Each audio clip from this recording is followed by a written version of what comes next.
দেখুন, আমি শিউলি ফুলের একটা গাজরা বানাচ্ছি।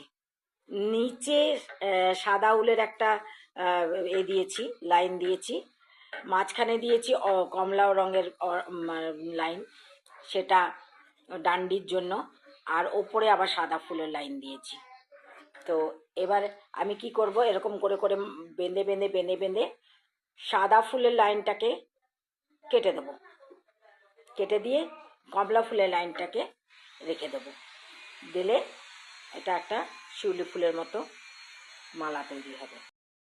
এরকম করে বেঁধে নিয়েছি। এবার সাদা উলগুলোকে কেটে দেবো। অরেঞ্জ কালারের উলগুলো সোজা থাকবে, সাদা উলগুলোকে কেটে দেবো। দেখুন, শিউলি ফুলের গাজরা তৈরি হয়ে গেল। এরকম করে করে নিজের জন্য এরকম গাজরা তৈরি করা যায়।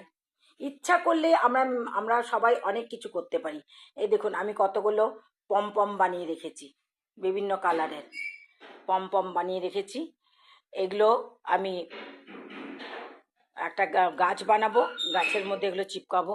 আর এই দেখুন একটা মালা, আমি এর আগে আমি দেখিয়েছিলাম একটা মালা। এই পমপমগুলো গাছ বানিয়ে আমি আবার দেখাবো। তো আমার কথা হচ্ছে, আমরা আমরা যদি মনে করি যে আমরা সব কিছু করতে পারবো, তাহলে আমরা সব কিছু করতে পারি। অন্তত আমার ডিকশনারিতে তো পারবো না এই কথাটা নাই।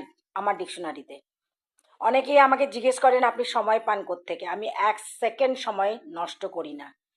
আমার শারীরিক অনেক অসুস্থতা আছে, তা সত্ত্বেও আমি এক সেকেন্ড সময় নষ্ট করি না। হয় গান করি, নয় আবৃত্তি করি, নয় লিখি, নয় এসব কাজ করতে থাকি সমানে। তো আপনারা এরকম করে আমি আপনাদেরকে দেখিয়ে দিচ্ছি কিভাবে কি করতে হবে।